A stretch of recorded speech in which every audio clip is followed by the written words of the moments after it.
Thank you, everyone. Naiyak kayo. Yung message mo lang sa lahat na nagmamahal sa'yo, no? Salamat, salamat. Mahal ko silang lahat. Kasi ramdam na ramdam ko yung pagmamahal nila.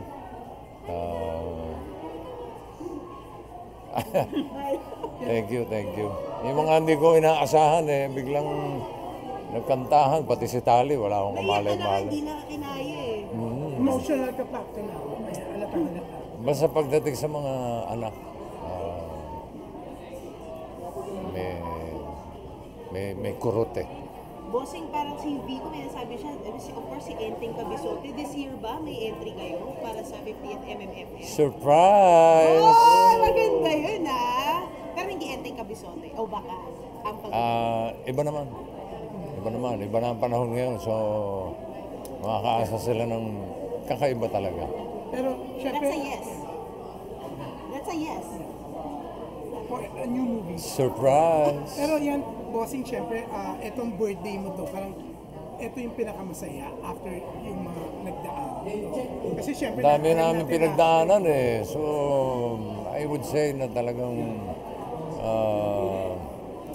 isa sa mga pinakamasaya kong birthday at pinaka-meaningful, kumbaga.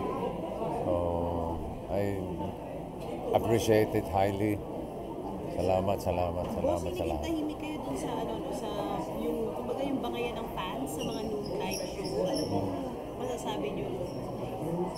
Alam mo, hindi kasi ako ma-social media So, mga nagdidinig-dinig ko na. Pero, part of the game, kasama sa buhay yun Yun ang nagpapasaya ng araw-araw natin Mga manonood, yung mga magkokontrahan, kasama sa hanap buhay. Pero yun nga, bossing, no? Kasi si Tito Joey nga, talagang hindi siya pumayag na basta, kasi i-chismis, i-bash kayo, gawin ng intriga, di ba? Yun nga, siya mismo yung sumagot. Pero nilinaw niya na hindi yung showtime. Hindi. Never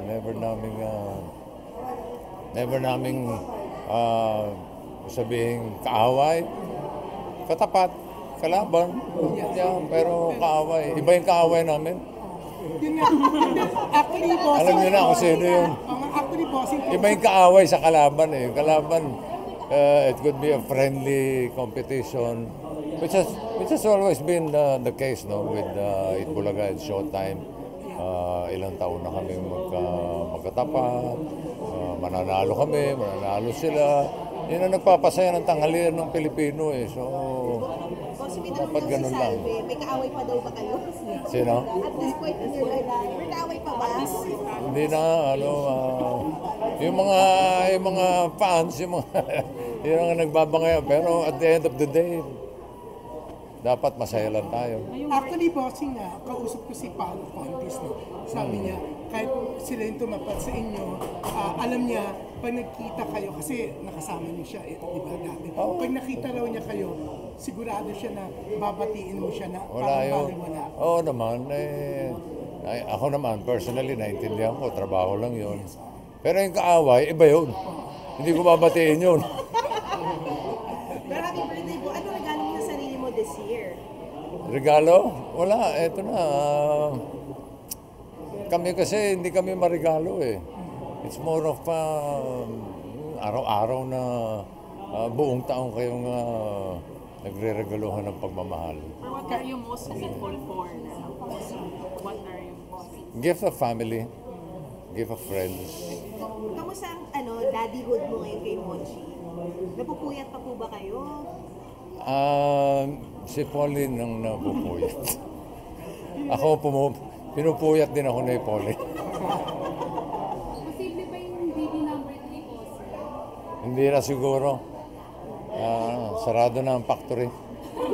Pero bossing, ano na lang, how do you stay fit, stay young, piliya, secure? Stay ka ba, bossy? Happy lang. Good vibes lang. I mean, may mga pinagdadaanan. Pagpapasa Diyos mo lang lahat. Kailangan masaya ka lang, masaya ka sa ginagawa mo. tulad ng araw-araw na Itbulaga, yan ang nagpapabata sa amin. Eh. Oo. So, last na, bossing, anong masasabi? Hindi rin. So, pwede kang mahaba. Hindi. Pero ito, ano na lang message mo sa mga basher na patuloy na gumagawa ng mga istorya na invento talaga? Patuloy nyo lang yan at para patuloy din ang pagsikat namin. Parang Hindi, okay lang yun. Wala yun. Lilipas din yan eh. Ako naman, yung mga troll na sinasabi, ako may panlaban doon. Scroll. Nakita mo doon, scroll mo agad, wala. Hindi ka na baliwala na lahat yun. Sabi sa'yo, hindi last eh. Bossing, since nasabi niyo naman po your friends with Showtime, is it possible po na magsama kayo ni Vice ganda sa isang It's not impossible. Pero siguro in the future, why not? No. open kayo? Oh, of course. Wala akong pinipili. Yan, sabi ni Salvi, ano lang take mo sa fake news? Ano na? Ano lang take mo sa fake news? Hindi, fake. Alam mo, matalino na ang mga tao ngayon. Matalino ang mga kababayan natin. Madali mo mamahalata kung fake news eh. At hindi naman tumatagal. After a while, labas din ang katotohanan na fake news pala. So, hindi ka maglalabas ng ITR katulad ni Tito Joey? Nang ano, Uy, pero Hindi ko wala congrats, $500 million revenue in just 6 months. Baka naman, bossy. nagbabayad kami ng tax, huwag kayong mag-alala. Yan eh, para sa... binabalik din naman namin yun eh. Nagulat ba kayo? Binabalik namin sa taong bayan. Nagulat ba kayo na may nag-seed no, na $500 million in 6 months? Hindi ko nga alam, wala akong alam doon, paano. Basta alam ko, nakakapagpasaya tayo, nakakatulong tayo kahit paano, at masaya ako sa ginagawa ko, yun ang importante. Kaya ngayong senior na ako, mas lalo ko pang pasasalamatan ang lahat ng mga tao.